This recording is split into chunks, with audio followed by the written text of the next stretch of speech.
하나님의 말씀은 느헤미야 5장 14절에서 19절의 말씀입니다.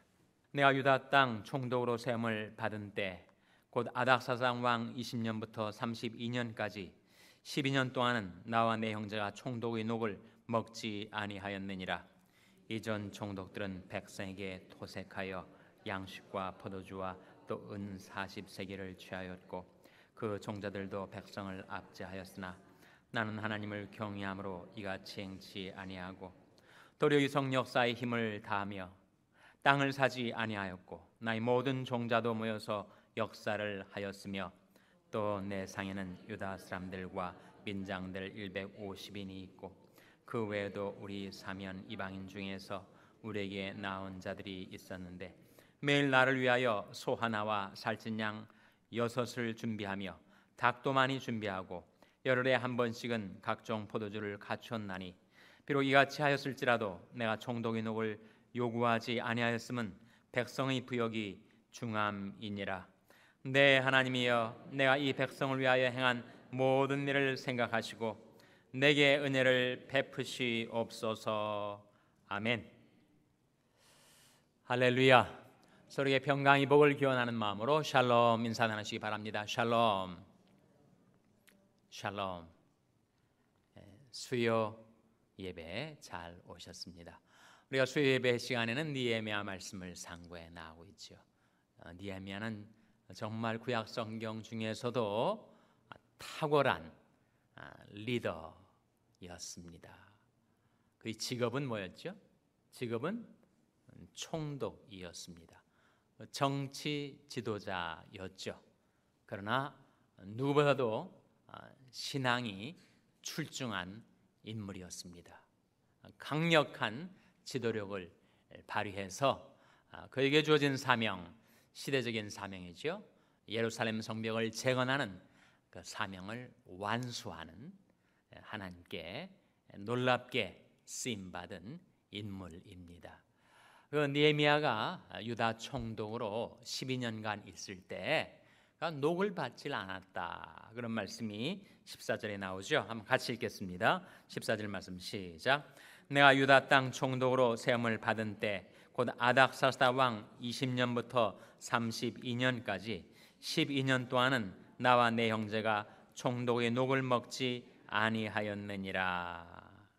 내가 유다 땅 총독으로, 즉 느헤미야가 총독으로 부임을 해서 12년간 재직을 하고 있을 동안 당시의 왕은 누구였는가? 아닥사스다 왕. 어느 나라 왕이었죠? 파사 왕, 바로 페르시아 왕이었습니다. 그 12년 동안 유다 총독으로서 예루살렘 성벽을 재건하는 일을 할 때 녹을 받지 아니하였다. 녹이 뭐죠? 녹은 봉급을 말합니다. 자기 직위에 주어지는 food allowance, 자기가 먹고 살 수 있는 식량, 생활에 필요한 봉급을 말하는데 그것을 받지 아니하였다라고 말을 하고 있습니다. 그래서 이전 총독과는 너무 극명한 대조를 보여주는 일이었습니다. 15절에 보시면 이전 총독들은 백성에게 토색하여 자기에게 정당하게 돌아갈 녹을 넘어서서 오히려 백성들을 갈취하고 자기에게 정당한 그 이상의 재물을 취한 것이 이전 총독들이 관행이었단 말이죠. 그래서 양식과 포도주와 또 은 44개를 취하였고 그 종자들도 백성을 압제하였다. 토색하고 압제한 겁니다.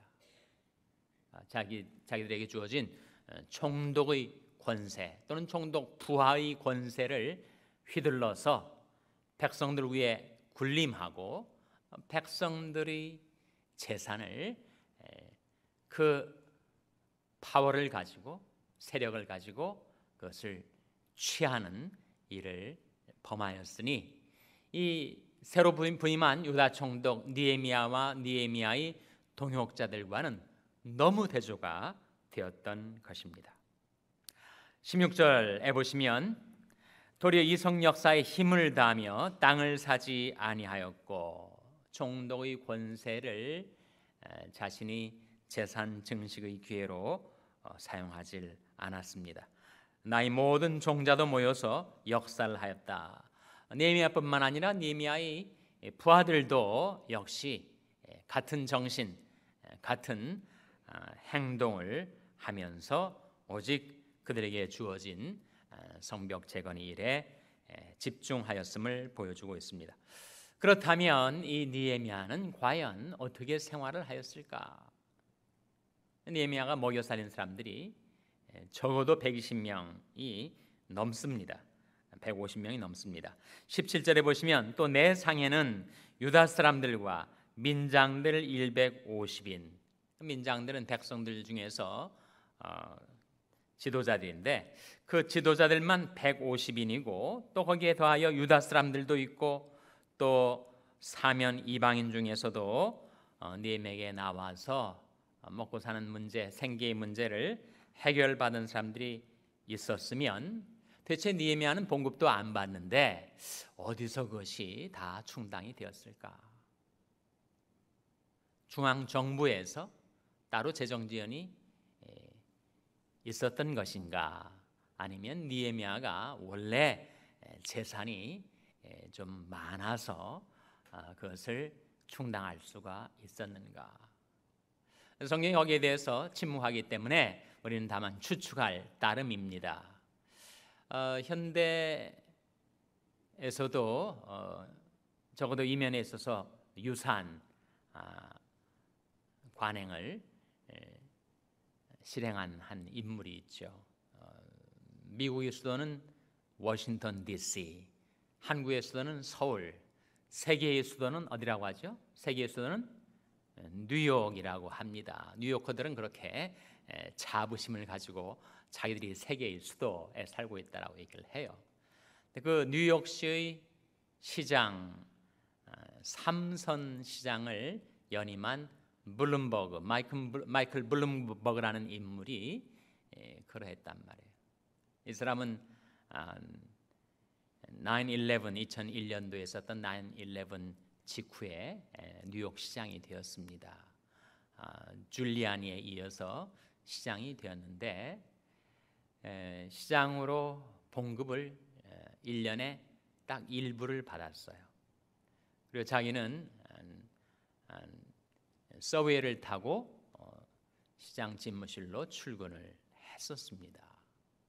그럼 생활은 어떻게 하는가? 1분만 가지고 아시는 대로 마이클 블룸버그는 그야말로 세계의 갑부입니다.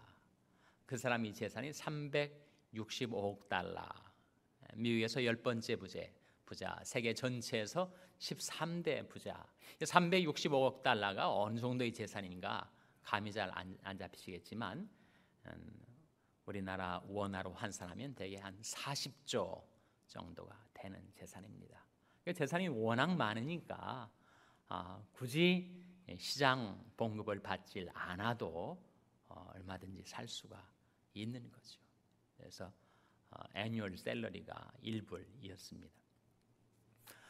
오늘날도 그런 사람이 있기는 하지만 그 고대 당시에 유다 총독이었던 느헤미야가 어떻게 그렇게 총독의 녹을 받지 않고 백성들을 섬기고 사명을 완수할 수가 있었는가? 참 놀라운 일 아닙니까? 어떻게 느헤미야가 그런 강력한 리더십을 발휘하면서 그런 놀라운 삶을 살 수가 있었는가? 오늘 본 말씀에 그 삶의 비밀 두 가지가 나옵니다. 하나는 믿음, 다른 하나는 기도죠. 15절 말씀 다시 한번 같이 읽겠습니다. 15절 말씀 같이 읽습니다. 시작. 이전 총독들은 백성에게 토색하여 양식과 포도주와 은 40세겔을 취하였고 그 종자들로 백성을 압제하였으나 나는 하나님을 경외함으로 이같이 행치 아니하고. 이전 총독들과 같이 행치 아니할 수 있었던 비결이 무엇이었다는 거예요? 그가 하나님을 경외하였기 때문에. 하나님을 경외한다라는 말은 하나님을 두려워한다라는 말이죠. 하나님을 신뢰한다는 말입니다. 하나님을 사랑한다는 말이에요.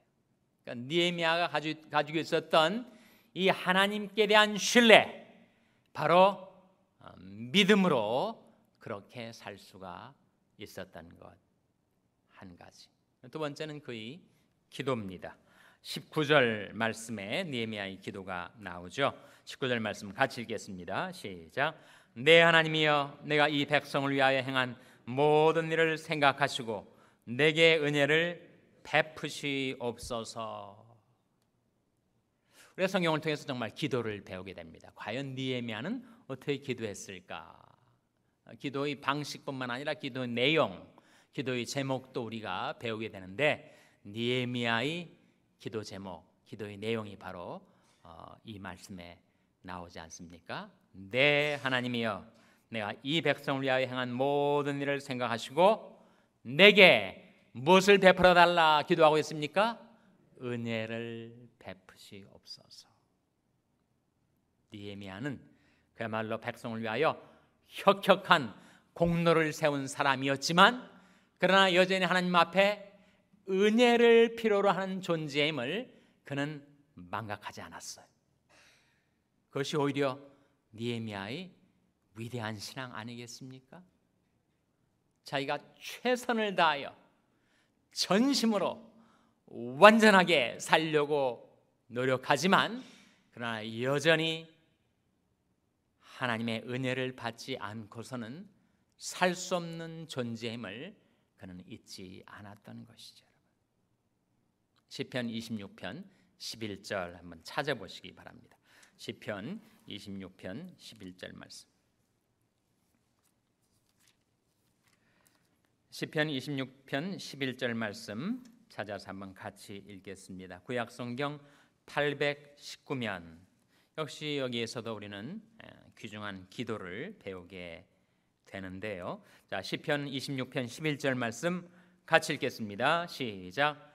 나는 나의 완전함에 행하오리니 나를 구속하시고 긍휼히 여기소서. 내가 나의 무엇 행하겠다고요? 완전함에. 그 마음도 완전하고 그 행동도 완전하고 그 삶도 완전으로 나아가려고 애쓰지만, 그러나 여전히 자신은 하나님의 구속의 사랑, 하나님의 긍휼이 필요한 자임을 그는 잊지 않고 기도하는 거죠. 우리는 최선을 다해서 살아야 합니다. 내가 할 수 있는 최선을 다하여 완전을 향하여 나아가는 삶을 살아가야 하지만, 그러나 여전히 우리는 실수도 많고 오판도 많고 결함도 많고 문제도 많은 부족한 인생이니, 우리는 여전히 이 기도가 필요한 것입니다. 하나님, 제가 완전함 가운데 행하려고 애쓰지만, 그러나 여전히 저는 하나님의 구속의 사랑이 필요한 존재입니다. 하나님이 저를 긍휼히 여기지 아니하시면 저는 살 수 없는 자입니다. 그런 기도가 우리에게 필요하죠. 그래서 느헤미야가 이전 모든 총독들과 구별되게 그렇게 응당받을 수 있는 총독의 녹도 받질 않고 백성들을 섬기며 사명을 완수할 수 있었던 두 가지 비결, 무엇과 무엇이라고요? 바로 믿음과 기도입니다. 믿음과 기도. 그리고 믿음과 기도는 불가분의 관계가 있어요. 이 믿음과 기도의 이 상관관계를 예수님이 사시는 말씀을 하신 적이 있지 않습니까? 누가복음 18장에 보시면 예수님께서 악한 재판장의 비유를 들으시면서 여기 한 악한 재판장이 있다. 너무 악해가지고 하나님도 두려워하지 않고, 하나님을 두려워하지 않으니까 사람들을 무시했단 말이에요. 그런데 이 재판장한테 늘 과부가 와가지고 그래 졸라대는 거예요. 내 원수에 대한 나의 원한을 좀 풀어달라고. 근데 스스로 이렇게 말합니다. 이 재판장이, 내가 하나님을 두려워하지 않고 사람들을 무시하지만 이 과부를 그냥 뒀다가는 내가 늘 밤낮으로 쪼이기 때문에 내가 그의 청탁을 들어주고 말지. 그래서 그 과부의 청원을 들어주기로 결심한 거예요. 바로 그 비유를 드시면서 예수님께서 말씀하시기를 이 악한 재판장의 말한 것을 들으라. 하물며 하늘에 계신 너희 아버지께서 밤낮 부르짖는 택하신 자들이 원한을 풀어주지 아니하시겠느냐. 속히 그 원한을 풀어주시리라. 그렇게 말씀하시면서 그러나 인자가 올 때 세상에서 믿음을 보겠느냐 그렇게 말씀을 하세요. 아니 지금까지 계속 기도에 관하여 말씀을 하시다가 갑자기 믿음은 왜 이야기를 꺼내시는 걸까요?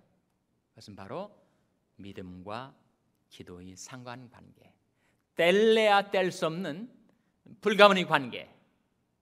믿음과 기도는 어떤 관계가 있습니까? 우리는 기도해야만 우리 믿음이 성장하게 되죠. 기도의 시행착오가 있겠지만 그래도 기도를 들으시고 응답을 해주시는 하나님의 은혜와 사랑, 하나님의 그 능력을 체험할 때마다 우리 연약했던 믿음이 부쩍부쩍 성장을 하는 거죠. 기도가 믿음을 낳습니다. 그러나 동시에 믿음이 있어야 기도를 하는 거죠. 하나님이 살아계신 것도 믿지 않고 하나님이 신실하신 능력도 믿지 않는 믿음이 없는데 왜 기도를 하겠습니까? 열심히 그 비유의 결론이 그거 아니에요? 그러나 인자가 올 때 세상에서 믿음을 보겠느냐. 믿음이 없는 세대, 불신앙의 세대는 기도하지 않습니다. 믿음이 없으면 기도하지 않고 기도하지 않으면 믿음은 생겨나지 않습니다. 그래서 기도와 믿음은 양날개와 같아요. 우리가 하나님을 향하여 비상하는 독수리와 같이 하나님을 향하여 날아오르는 길, 하나님의 뜻을 향하여 다름박질하는 길, 하나님이 말씀 안에서 우리가 날마다 꾸준히 걸어갈 수 있는 길, 그것은 바로 믿음과 기도로 가능하게 된다. 느헤미야도 우리와 같이 똑같이 연약한 인생이었지만 그는 믿음과 기도의 두 날개로 하나님을 향하여 비상하여 날아오르고 하나님의 뜻을 향하여 곤비치 않고 다름박질하여 달려나갔고 날마다 자기에게 주어진 사명의 길을 그렇게 정진해 갈 수가 있었던 것입니다. 이사야 40장 31절 한번 찾아보시기 바랍니다. 이사야 40장 31절. 구약성경 1015면, 구약성경 1015면, 이사야 40장 31절 말씀. 찾으셨습니까? 이사야 40장 31절 말씀 같이 읽겠습니다. 시작. 오직 여호와를 앙망하는 자는 새 힘을 얻으리니 독수리 날개치며 올라감 같을 것이요 다름박질하여도 곤비치 아니하겠고 걸어가도 피곤치 아니하리로다. 오직 여호와를 앙망하는 자, 믿음과 기도로 하나님을 앙망하며 살아가는 자는 어떻게 되는가? 날마다 새 힘을 얻어서 독수리의 날개치며 올라감 같을 것이요 다름박질하여도 곤비치 아니하겠고 걸어가도 피곤치 아니하리로다. 느헤미야도 우리처럼 험한 세파를 헤쳐가면서 곤경에 빠지기도 하고 역경에 직면하기도 했지만 그렇게 끝까지 사명의 길을 걸어갈 수 있었던 비결이 무엇이었는가? 첫째는 하나님을 경외하는 믿음이 있었기 때문에, 둘째는 하나님께 은혜를 구하는 기도를 하고 살았기 때문에, 하나님 내게 은혜를 베풀어 주시옵소서. 우리 앞에 말씀을 통해 나타난 느헤미야의 삶, 우리도 믿음과 기도로 하나님을 향하여 날아오르고 사명을 향하여 달려가고 날마다 우리에게 주어지는 인생의 여정을 믿음과 기도로 승리하며 살아가게 되시기를 주님의 이름으로 축원합니다. 기도하시겠습니다. 아버지 하나님, 오늘도 하나님의 말씀을 통하여 느헤미야를 저들에게 보여주신 것 감사를 드립니다.